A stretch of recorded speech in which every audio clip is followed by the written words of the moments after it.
Assalamualaikum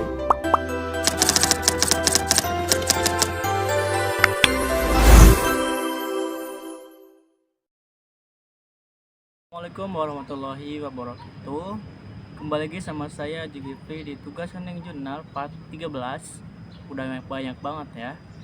Di sini kembali saya akan membahas tentang materi-materi yang sudah dibahas di minggu lalu mengenai jurus creative writing dalam penulisan berita dan artikel. Nah, teman-teman, langsung aja ya kita bahas materinya. Yang pertama itu adalah menentukan sudut pandang yang unik. Nah, dalam menentukan sudut pandang yang unik itu adalah salah satu cara untuk membuat cerita yang menarik dan unik. Nah, sudut pandang unik itu dapat membantu penulis untuk mengembangkan cerita yang lebih kompleks dan memperluas perspektif pembaca. Dalam materi itu kita akan membahas tentang bagaimana sih menentukan sudut pandang yang unik dan menarik, dan bagaimana cara menggunakannya dalam karya tulis artikel atau karya tulis kreatif. Nah, yang pertama itu dalam menemukan atau menentukan sudut pandang ada beberapa cara ya teman-teman. Pertama itu ada pengalaman pribadi. Nah, pengalaman pribadi adalah bisa menjadi sumber inspirasi yang sangat penting dalam menentukan atau menemukan sudut pandang unik.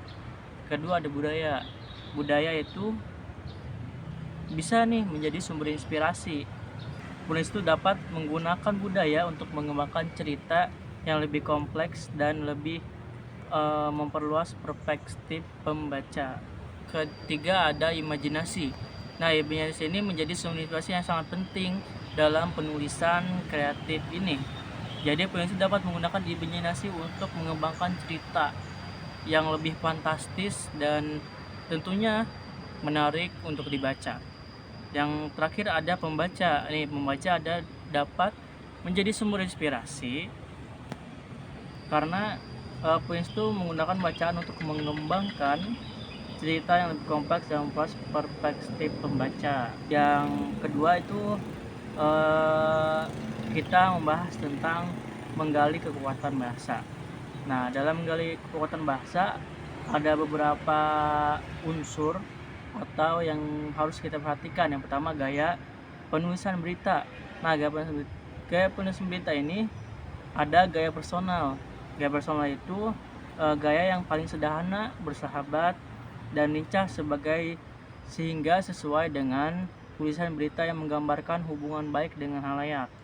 Yang kedua ada gaya telegrafis atau telegrafik. Nah, gaya itu meniru gaya bahasa yang biasa dipakai di dalam penulisan telegram, yakni menggunakan ungkapan-ungkapan yang singkat dan tegas. Biasanya gaya ini tuh semacam ini lebih cocok digunakan untuk peniscaya yang sibuk. Kedua ada gaya semi formal. Nah, gaya semi formal itu digunakan dalam penulisan berita. Dengan menggunakan gaya semi formal ini, berita akan terasa lincah dan mudah dipahami oleh pembaca. Nah, yang ketiga nih ada menceritakan kisah yang menarik. Kita akan membahas tentang menceritakan kisah yang menarik. Kenapa itu berhubungan dengan framing. Nah, framing itu adalah metode yang dilakukan untuk melihat bagaimana cara sebuah media dalam bercerita atas sebuah peristiwa atau kejadian yang terjadi di realita. Nah, cara bercerita media tentunya akan berbeda-beda ya teman-teman, sesuai dengan kesepakatan yang berlaku. Nah, analisis framing ini memiliki banyak prinsip. Satunya ada prinsip wartawan bisa melakukan standar kebenaran. Jadi wartawan tuh harus memiliki pemikiran yang objektif serta batasan-batasan tertentu dalam mengolah dan menyuguhkan berita. Selanjutnya ada manfaat multimedia terhadap penulisan berita dan artikel. Nah, manfaatnya adalah ada 4 komponen teman-teman dalam multimedia. Yang pertama itu ada komputer. Nah, komputer itu sangat penting ya, karena komputer itu digunakan untuk mengkoordinasikan apa yang dilihat dan didengar. Kedua ada link. Link itu menghubungkan menghubungkan antar pemakai dan informasi. Yang ketiga ada navigasi yang membantu pemakai penjelajah jaringan informasi yang saling terhubung. Yang terakhir ada multimedia, menyediakan tempat kepada pemakai untuk mengumpulkan, memproses, dan mengkomunikasikan informasi dengan ide. Nah, manfaatnya nih, pemanfaatan multimedia dalam bidang jurnalistik. Kenapa itu menyampaikan informasi oleh berita juga banyak memanfaatkan multimedia.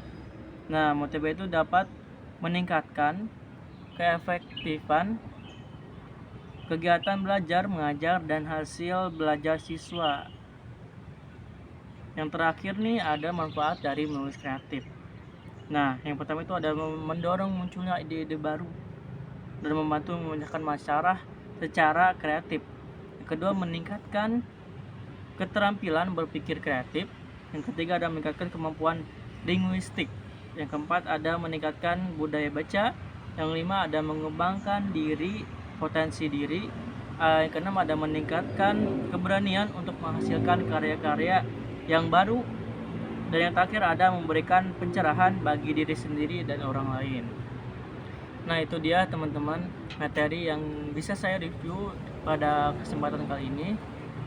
Sekiranya mungkin itu saja yang bisa saya sampaikan, kurang lebihnya mohon maaf. Wassalamualaikum warahmatullahi wabarakatuh. Bye bye.